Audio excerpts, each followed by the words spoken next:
എല്ലാ പ്രിയപ്പെട്ടവർക്കും life is ബ്യൂട്ടിഫുളിൻ്റെ പുതിയൊരു അധ്യായത്തിലേക്ക് സ്വാഗതം. ഇന്ന് നമ്മളുടെ ഏറ്റവും പ്രിയങ്കരനായ പ്രധാനമന്ത്രി ശ്രീമാൻ നരേന്ദ്രമോദിയുടെ 75ാമത് ജന്മദിനമാണ്. സെപ്റ്റംബർ 17, 2025. ആഗോളതലത്തിൽ ഇന്ത്യയെ ഒരു വൻ രാഷ്ട്രമാക്കുന്നതിലും പുരോഗതിയുടെ കാര്യത്തിൽ മറ്റു രാജ്യങ്ങളെ അമ്പരപ്പിക്കുന്നതിനും സാധിച്ചിട്ടുള്ള നമ്മളുടെ പ്രധാനമന്ത്രി, നൂതനവും ആധുനികങ്ങളായ ഒരുപാട് മാറ്റങ്ങൾ ഇന്ത്യൻ ജനതയ്ക്ക് വേണ്ടി കാഴ്ചവെച്ച നമ്മുടെ പ്രധാനമന്ത്രി, അദ്ദേഹത്തിൻ്റെ നല്ല ഗുണങ്ങളോ പ്രവർത്തന മികവോ ഭരണ നൈപുണ്യമോ നേട്ടങ്ങളോ പലപ്പോഴും ഭാരതത്തിൻ്റെ തെക്കേയറ്റത്ത് നമ്മളുടെ മലയാളികളുടെ ഇടയിലേക്ക് എത്താറില്ല. ഇന്ന് വളരെ വിപരീതമായി ഒരു മലയാളം മാധ്യമം വളരെ വിശദമായ രീതിയിൽ തന്നെ ചുരുങ്ങിയ വാക്കുകൾ കൊണ്ട് സാധാരണക്കാരന് മനസ്സിലാകുന്ന രീതിയിൽ അതിനെക്കുറിച്ച് പറഞ്ഞിരിക്കുന്ന ഒരു വീഡിയോ ഞാൻ എൻ്റെ കൂടെ ചേർക്കുന്നു. നിങ്ങൾക്ക് ഇഷ്ടപ്പെട്ടു എങ്കിൽ ലൈക്ക് ചെയ്യുക, സപ്പോർട്ട് ചെയ്യുക, ഷെയർ ചെയ്യുക. Thank you. പ്രധാനമന്ത്രി നരേന്ദ്രമോദിക്ക് ഇന്ന് 75ാം പിറന്നാളാണ്. പ്രധാനമന്ത്രി എന്ന നിലയിലുള്ള മോദിയുടെ നേട്ടങ്ങളിലേക്ക് നമുക്കൊന്ന് പോകാം. ദിവിഷ് മണി വിശദീകരിക്കും. നരേന്ദ്രമോദി 75 വയസ്സിലെത്തുമ്പോൾ അദ്ദേഹം ഇന്ത്യൻ പ്രധാനമന്ത്രി കസേരയിൽ 11 വർഷവും പിന്നിടുകയാണ്. ഈ കാലം അത്രയും അദ്ദേഹത്തിന് മുകളിൽ നിൽക്കാൻ സ്വന്തം പാളയത്തിലോ പ്രതിപക്ഷ നിരയിലോ ഒരു നേതാവ് ഉണ്ടായിട്ടില്ല എന്നതാണ് വാസ്തവം. ഒപ്പം 2014 മുതൽ ഇങ്ങോട്ടുള്ള ഓരോ തെരഞ്ഞെടുപ്പിലും ബിജെപിയുടെ ഏറ്റവും വലിയ ആയുധമെന്നത് പ്രധാനമന്ത്രി നരേന്ദ്രമോദിയുടെ മുഖം തന്നെയാണ്. പ്രധാനമന്ത്രി നരേന്ദ്രമോദിക്ക് കീഴിൽ ഭാരതം എത്തിച്ചേർന്ന നേട്ടങ്ങളിലേക്കാണ് നമ്മൾ വേഗത്തിൽ പോകുന്നത്. അതിലേറ്റവും പ്രധാനം ക്ഷേമ പ്രവർത്തനങ്ങളിലെ അദ്ദേഹത്തിന്റെ സാധ്യതകളും അദ്ദേഹം മുന്നോട്ട് വെച്ച പദ്ധതികളുമാണ്. പ്രധാനമന്ത്രി ആവാസ് യോജന ഏറ്റവും വലിയ തോതിൽ ഉത്തരേന്ത്യയിലെ ഗ്രാമീണ മേഖലകളിലടക്കം വലിയ സ്വാധീനം ചെലുത്തിയ പദ്ധതിയാണ്. ഏകദേശം 4 കോടിയിലേറെ പേർക്കാണ് പ്രധാനമന്ത്രി ആവാസ് യോജനയിലൂടെ വീടുകൾ നിർമ്മിച്ചു നൽകിയത്. ഒപ്പം സ്വച്ഛ് ഭാരത് മിഷനിലൂടെ 12 കോടി ശൌചാലയങ്ങൾ നിർമ്മിച്ചു നൽകാൻ കഴിഞ്ഞു. ഇതിനോട് ചേർത്ത് വെക്കേണ്ട മറ്റൊന്നാണ് പ്രധാനമന്ത്രി ജൻ ധൻ യോജന. ഏതൊരു സാധാരണക്കാരനും ഒരു ബാങ്ക് അക്കൗണ്ട് ഉണ്ടാവുക എന്നതാണ് ഈ പദ്ധതി ലക്ഷ്യം വെച്ചത്. അത് വലിയ അളവിൽ വിജയിക്കുകയും ചെയ്തു. എല്ലാവർക്കും ബാങ്ക് അക്കൗണ്ടുകൾ സാധ്യമാക്കാൻ കഴിഞ്ഞു. മറ്റൊന്നാണ് ഗരീബ് കല്യാൺ യോജന എന്നത്. അതും വലിയ നേട്ടമായി പ്രകീർത്തിക്കപ്പെടുന്നതാണ്. 80 കോടി പേർക്കാണ് കോവിഡ് കാലത്ത് സൗജന്യമായി ഭക്ഷ്യധാന്യം നൽകാൻ ഈ പദ്ധതിയിലൂടെ കഴിഞ്ഞത്. ഒപ്പം ചികിത്സാ രംഗത്തുണ്ടായ ഒരു വലിയ പദ്ധതി എന്നത് ആയുഷ്മാൻ ഭാരതാണ്. ഏകദേശം 55 കോടി പേർക്കാണ് ആയുഷ്മാൻ ഭാരത് എന്ന ചികിത്സാ സഹായ പദ്ധതിയിലൂടെ വലിയ തോതിൽ ധനസഹായം ലഭിച്ചത്. ഇപ്പോഴും ഒട്ടേറെ സംസ്ഥാനങ്ങളിൽ ലക്ഷക്കണക്കിന് പേർ ഈ ചികിത്സാ പദ്ധതിയുടെ സഹായം സ്വീകരിക്കുന്നുണ്ട്. ഇനി സാമ്പത്തിക രംഗത്തേക്ക് വന്നാൽ രാജ്യത്തിന്റെ സാമ്പത്തിക രംഗത്ത് വലിയ കുതിപ്പുണ്ടാക്കാൻ പ്രധാനമന്ത്രി നരേന്ദ്രമോദിക്ക് കീഴിൽ രാജ്യത്തിന് കഴിഞ്ഞു എന്നത് വാസ്തവമാണ്.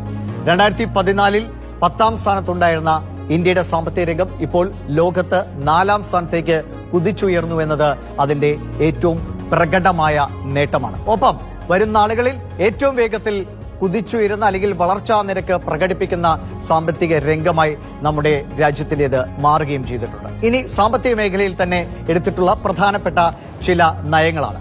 അതിലേറ്റവും പ്രധാനമാണ് 2017 അവതരിപ്പിച്ച GST-യുടെ ഈ കഴിഞ്ഞ ദിവസങ്ങളിൽ അവതരിപ്പിക്കപ്പെട്ട 2 സ്ലാബുകളിലേക്കുള്ള മാറ്റമടക്കം അത് വലിയ തോതിൽ സാധാരണക്കാർക്ക് ഗുണം ചെയ്യുന്നതാണ്. 22 മുതൽ അതിന്റെ നേട്ടങ്ങൾ സാധാരണക്കാരിലേക്ക് എത്തുകയും ചെയ്യും.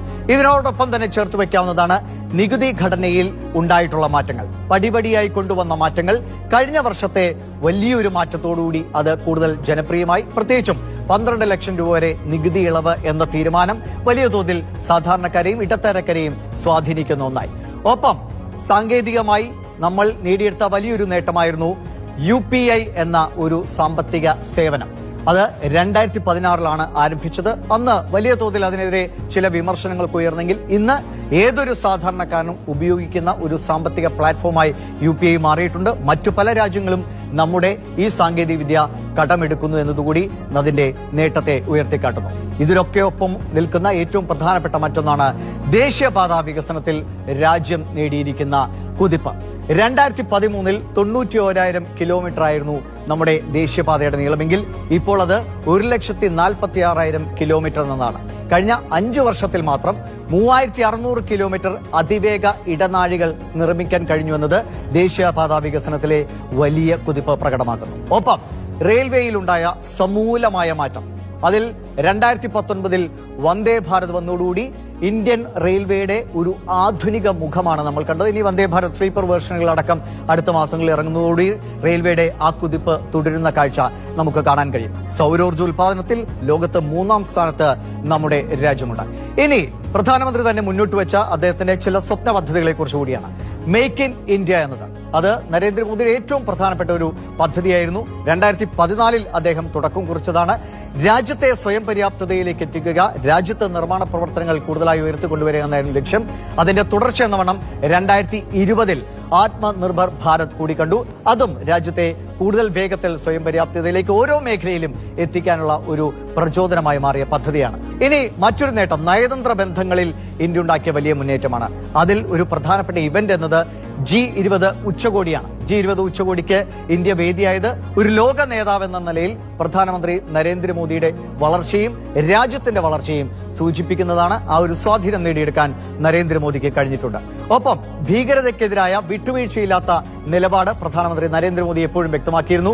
അതിന് അത്തരത്തിലുണ്ടായ അനിഷ്ട സംഭവങ്ങൾക്ക് മേൽ ഏത് രീതിയിലുള്ള പ്രതികരണമാണ്, അല്ലെങ്കിൽ ഇന്ത്യയുടെ ഒരു നയമാറ്റം തന്നെ പ്രകടമാക്കിയ സംഭവം 2016 സർജിക്കൽ സ്ട്രൈക്ക് മുതൽ നമ്മൾ കാണുന്നതാണ്.